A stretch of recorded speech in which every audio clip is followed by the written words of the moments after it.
मैं काफ़ी दिनों से बात कर रहा हूँ कि एप्पल कुछ सस्ता लैपटॉप निकालने वाला है एंड फाइनली एप्पल ने एक सस्ता लैपटॉप निकाल दिया जिसका नाम मैकबुक नियो है। आइए इस लैपटॉप के बारे में बात करते हैं, किन लोगों के लिए है, क्या स्पेक्स हैं इसके और लेना चाहिए नहीं लेना चाहिए और मेरी क्या राय है इसके बारे में बात करता हूँ। सबसे पहले इसके मेन कंपोनेंट की बात करते हैं विच इज़ प्रोसेसर। तो यहाँ पर प्रोसेसर जो देखने को मिलता है वो एप्पल की ए चिप देखने को मिलती है, एम चिप नहीं। एप्पल की A18 प्रो चिप देखने को मिलती है जो कि अभी रिसेंटली इनके आईफोन 16 प्रो मॉडल में देखने को मिली थी। तो वही जो मोबाइल फोन का जो स्मार्टफोन का प्रोसेसर है वो इस लैपटॉप में इस्तेमाल किया गया है मैकबुक नियो में, जो कि एप्पल का सबसे सस्ता लैपटॉप है। लेकिन ध्यान देना कि उस चिप को एज इट इज इस्तेमाल नहीं किया गया है, ये उसका बिंड वर्जन है, यानी कि जो original Apple A18 pro chip है वो 6 कोर के साथ आती है, लेकिन यहां पर जो चिप इस्तेमाल की गई है वो 5 कोर के साथ आती है। इस बात को ध्यान रखना, ये बिन वर्जन है। लेकिन आप जो जिस टास्क के लिए ये लैपटॉप बना है वो आप करोगे तो आपको कोई डिफरेंस पता नहीं चलेगा और स्मूथली चलेगा। अब ये जो लैपटॉप है ये 69,000 रुपीज का मिल रहा है एंड ये स्टूडेंट्स के लिए बनाया गया है। ये एक सब्सटीट्यूट हो सकता है, एक प्रीमियम सब्सटीट्यूट हो सकता है क्रोम बुक्स का।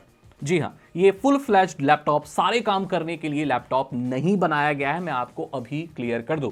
हालांकि ये एक सबसे सस्ता एक ऑप्शन हो सकता है अगर आप एप्पल के इकोसिस्टम में घुसना चाहते हैं, क्योंकि 69,000 से शुरू हो रहा है एंड स्टूडेंट डिस्काउंट लेने के बाद शायद ये आपको और कम का पड़े।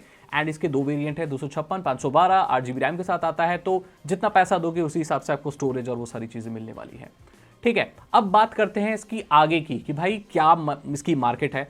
महंगे स्टूडेंट्स के लिए ये एक बेस्ट ऑप्शन है, क्योंकि मैं आपको बता दूं यहां पर क्योंकि स्मार्टफोन की चिप इस्तेमाल की गई है तो बेसिक AI की चीजें आप इसमें कर सकते हैं एंड आप इसमें अपना पढ़ाई का काम बहुत बढ़िया से कर सकते हो। 60-70 हजार रुपए में सिर्फ पढ़ाई कर सकते हो आप। जबकि आप विंडोज लैपटॉप की बात करो तो 70,000 रुपए में एक गेमिंग लैपटॉप भी आ जाता है या बहुत हाई एंड का लैपटॉप आ जाता है जिसमें GPU होता है और बढ़िया बढ़िया चीजें होती हैं। इसका मतलब उसमें आप पढ़ाई के साथ साथ आप उसमें आगे चलकर वीडियो एडिटिंग, गेमिंग वगैरह ये सारी चीजें भी बहुत अच्छे से कर सकते हो। बट ये जो मैकबुक नियो है इसमें आप शायद ये सब नहीं कर पाओगे। बैटरी लाइफ की बात करें तो यहां पर 16 घंटे की बैटरी लाइफ ये लोग प्रॉमिस कर रहे हैं, जो कि मुझे लगता है एक लैपटॉप के लिए कम है जो कि स्मार्टफोन का प्रोसेसर इस्तेमाल कर रहा है। इनके खुद के मैकबुक का जो एयर वर्जन है वो 18 घंटे की बैटरी लाइफ प्रॉमिस करता है। तो ये देखते हुए बैटरी लाइफ कुछ खास नहीं है, एकदम डिसेंट ही मैं इसे कहूंगा, ऐसे कोई एक्स्ट्रा ऑर्डिनरी नहीं है। तो एप्पल ने ये सस्ता लैपटॉप निकाला क्यों दोस्तों, ये सवाल उठता है। ये इसलिए क्योंकि उनका जो सबसे बजट वाला लैपटॉप जिसे मैकबुक एयर बोलते हैं वो M5 चिप के साथ अभी अनाउंस हुआ है एंड वो भी 1-1.5 लाख से ऊपर पहुंच जा रहा है।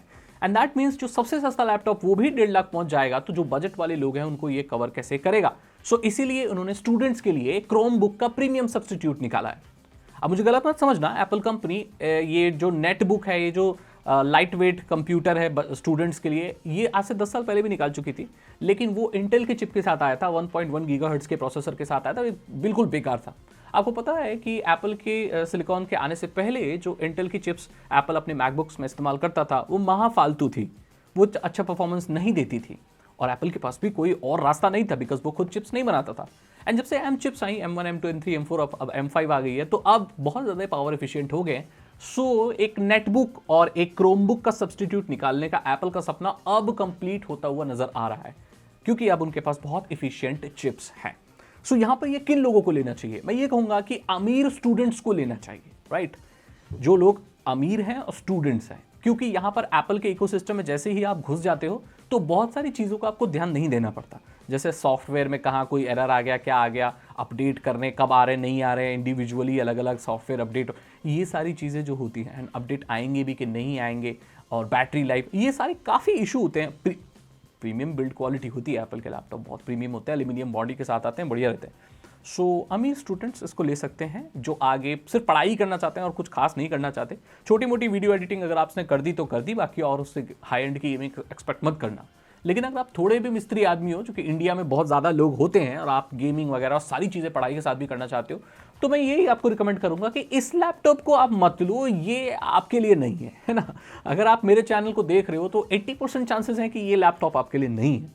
अगर आप टेक्निकल सागर को देख रहे हो तो 80% चांसेस हैं कि ये लैपटॉप दोस्तों आपके लिए नहीं है। फिलहाल मैंने आपको बता दिया कि इसके स्पेक्स क्या हैं, ये किन लोगों को टारगेट करने के लिए बना है, उसी हिसाब से आप इस लैपटॉप को चूज कर सकते। सो मैं यही कहूंगा, एक सुपर बेसिक लैपटॉप एप्पल की तरफ से जो कि एप्पल के लिए बहुत ज़्यादा बजट वाला है, लेकिन हमारे लिए फिर भी महंगा है। इसी के साथ इस वीडियो को मैं खत्म करना चाहूँगा। अगर आपको वीडियो अच्छी लगी तो लाइक करें, दोस्तों के साथ शेयर करें।